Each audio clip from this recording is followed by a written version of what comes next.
In today's video, I'm going to share with you a couple of different ways that you can identify a fake vintage Dooney Bourke bag from a real vintage Dooney Bourke bag.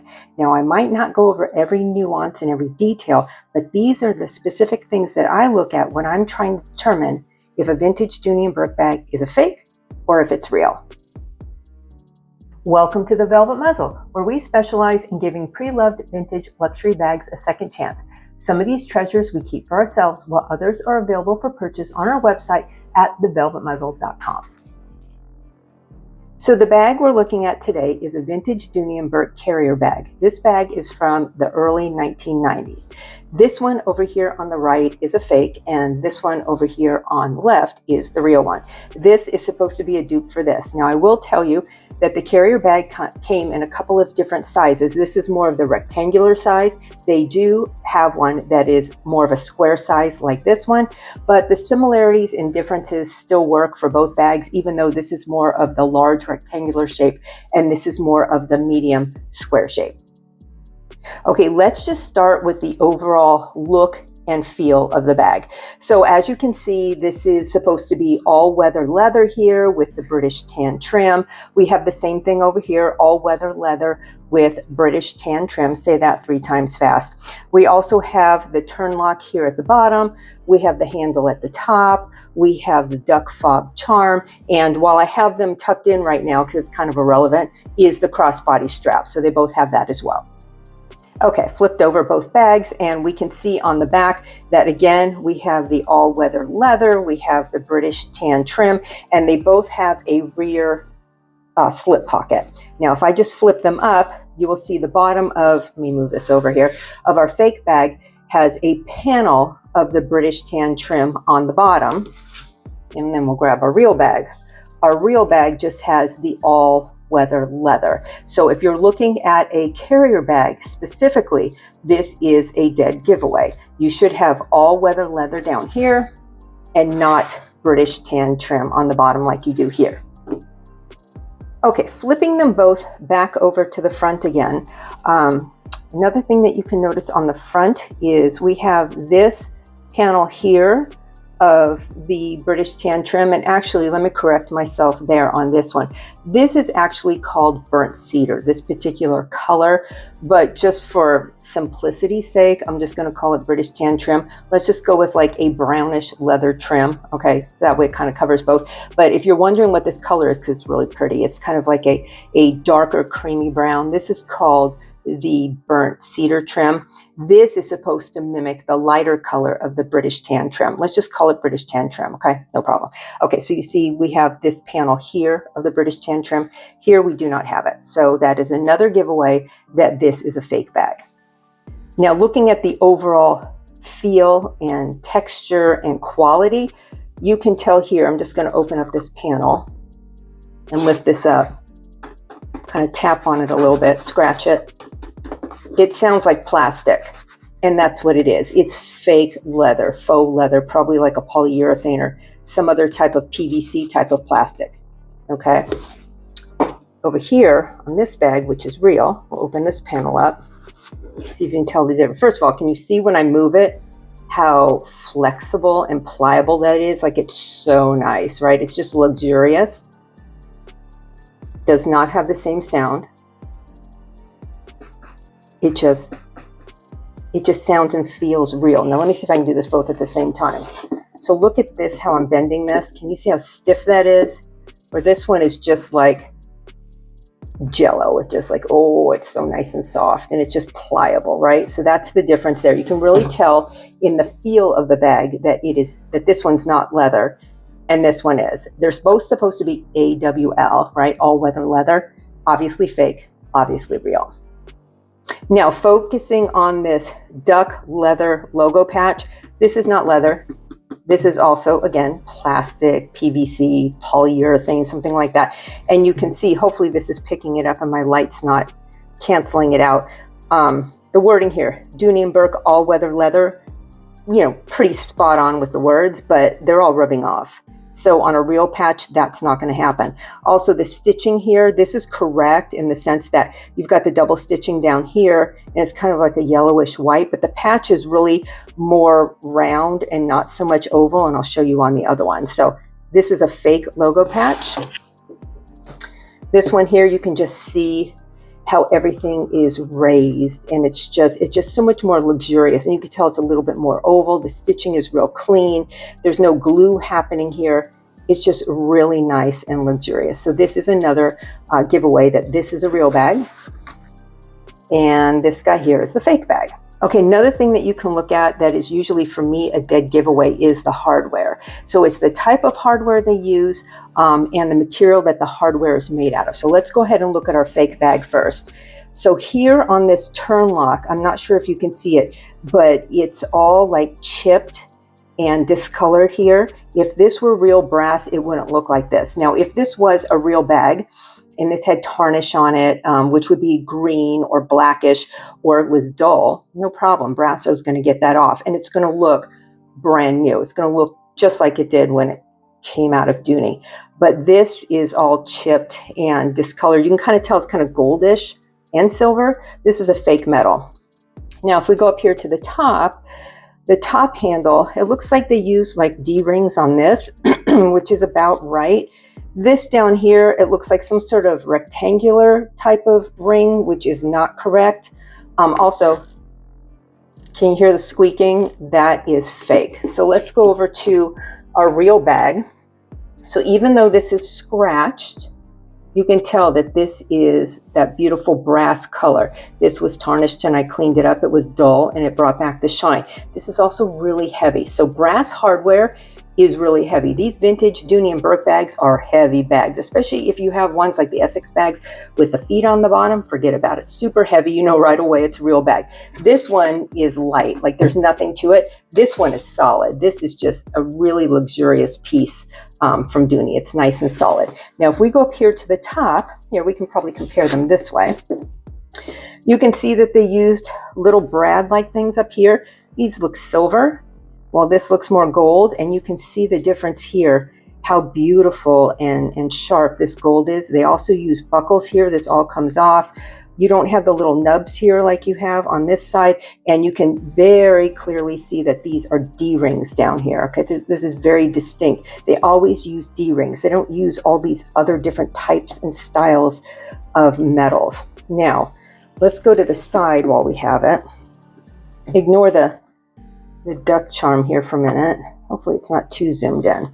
Again, the handles are going to attach with this little brass brad, that you can pull this off and take this off, which is exactly what I did when I restored this bag. And also I can get the D-ring off. And again, you can very clearly see this is a D-ring. I don't know what this is. This is some junk. So this is fastened on, and then you have this weird square type of attachment, and you can tell it's discolored. And then you have like what looks like a snap, almost like a snap type fixture here, this little brad. This does not come off. All your Dooney ones will come off. So I've already popped all these off to polish all this brass. So that's another way you can tell not only the weight, but the quality of the metal and the style of the metal that they use. So this is definitely fake. Okay, let's finish up with the outside of the bag by looking at the duck fob. So I'm going to pull this up here, and hopefully it won't be too shiny and you can see it. So I mean, it looks pretty good. His bill really is not laying on his back. I can see a little space there. His eye looks good. It's big. It says Dooney & Bourke all-weather leather. They have the little trademark symbol there, a registration symbol. Yeah, it's pretty deceiving. You're like, okay, that could be real. However, when you turn it over, he's on the back too. They don't make duck fobs with the duck on both sides. Also, hopefully you can see this, it's seamed. Can you see the seam that goes around there? So it's two pieces of metal that have been seamed together. And also it's discolored. I see a lot of silver in there. I see some black. That is not real brass. If we go over to the one on the real carrier bag, you can just feel the weight of this. The quality is so good. And you can see the difference. You have this pattern feature in the back, and he's nice and fat. You see his name here. I mean, sorry, the the brand name here, Dooney Bourke, you see all weather leather. Those letters just really stand out. And this is a substantial charm. It is quite heavy. And when you flip it over, it should be the solid brass on the back. It's all one piece. There's no seam. It is seamless. So this is another way that you can tell whether or not you have a fake Dooney Bourke bag. Now, can you get a real bag with a fake charm or a fake bag with a real charm? Absolutely. So this is just another tip though, something else to look for. Okay, let's go to the inside of both bags. So we'll start with the fake bag. So I open it up here. Little turn lock works just like the real Dooney would. But when you open it up and you look here, you can tell that this is a faux suede, or the back side of the AWL, which would be the raw suede leather.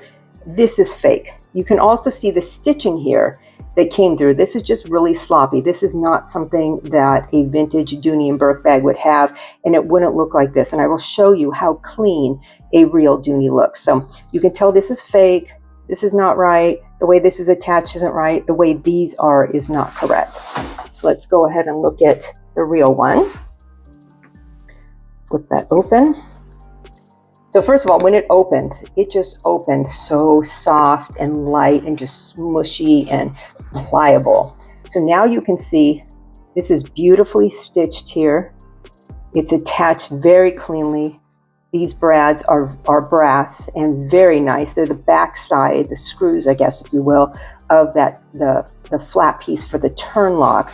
And you can tell that this is real suede. It's super soft. It smells like leather. It's another thing too. You can do smell tests on these bags. This thing's probably, I don't know, 33, 34 years old, and it still smells like leather. It just smells yummy. You can also see here the way the handle's been put on. You have the brads here with the name, and it's all reinforced here.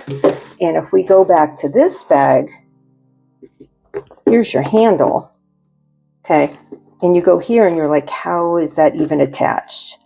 It's attached on the underside, and you can hear and feel there's cardboard in here. A real Dooney Bourke bag, vintage, is not going to have cardboard in it. I don't know if the real new ones do. I'm not into the new ones. I'm into the vintage, so I can only comment on the vintage. Okay, let's pull out the strap, and you can tell that this is plastic. It's just, fake leather. And this bag has multiple compartments. It has a front pocket and multiple other inner pockets, a zipper pocket, and this is all fabric.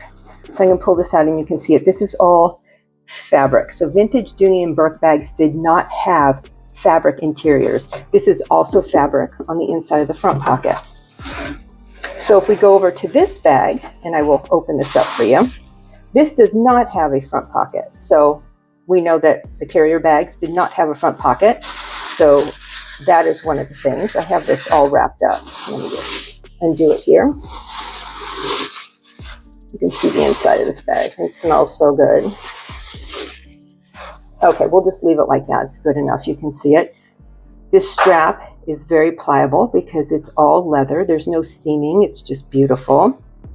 You have this very traditional leather interior pocket with a zipper and slip pockets. So on a bag like this, the fake bag, you might have 2 or 3 slip pockets. With a larger bag, you're going to have these 6 slip pockets, and this is all leather. And then again, it carries the suede interior, carries through all the way for the entire bag. And so I have some, this is a good tip for you. I put silica packs in the bags that I sell and the bags that I restore, because it helps keep the humidity from doing anything to the interior of the bag. So I highly recommend you do that. You keep them stuffed and keep a silica packet in there when you're storing your bags, when you're not using them. Another thing that you'll notice is we have the Dooney Bourke classic vintage tag on the inside, where it's a creamish white color tag with Dooney Bourke in blue, and then we have the red border, and it says made in the USA. That's how you know it is a very old vintage bag. And you also have the identification number on the back side. Let me show you this as well. I have this wrapped up to protect the buckle. The buckle on a vintage Dooney Bourke bag is also brass, and it will say solid brass on it as well. And it's heavy. This is very, very heavy. Let's go look at our fake bag. So with our fake bag, see how this is curling up? So a real leather bag will not do that. And actually, let's do this so you can see it this way. So this is just a cheap buckle, and there's nothing on it. It's just junk metal, and you can hear it catching. And on a real bag, everything's so soft. Listen, nothing, just nice and quiet. So that is the difference between the interior of the real bag and the fake bag. And again, I'll show you this where it's just all fabric and you do not have any type of identification or tag inside this bag. We can push this. You can't even tell which pocket this is. There's so much going on in this bag, it's ridiculous. There's no identification whatsoever, a cheap zipper, no leather whatsoever on the interior. And so that is just another way that you can tell the difference between a fake Dooney Bourke and a real Dooney Bourke vintage bag. So those are just some of the things that I look at when I'm looking at a vintage Dooney Bourke bag to make sure it's real and not fake. Like I said, there might be other things as well, but these are the main things that I look at. I look at the quality of the all-weather leather and the trim, whether it's British tan or like this one, the burnt cedar. I look at the duck fob. I look at the hardware, the quality of the hardware and the type of hardware that's used. I look at the interior of the bag to see if it is suede and not fabric. I look at the pocket. I also look for that label that I showed you and just the overall look and feel of the bag, in addition to knowing what a vintage Dooney Bourke carrier bag should look like as opposed to what a fake vintage Dooney Bourke carrier bag should not look like, if that makes sense. So hopefully you enjoyed this video. If you like videos like this, as well as restoration videos, be sure to like and subscribe to my YouTube channel because I'm putting up new content all the time. And until next time, enjoy.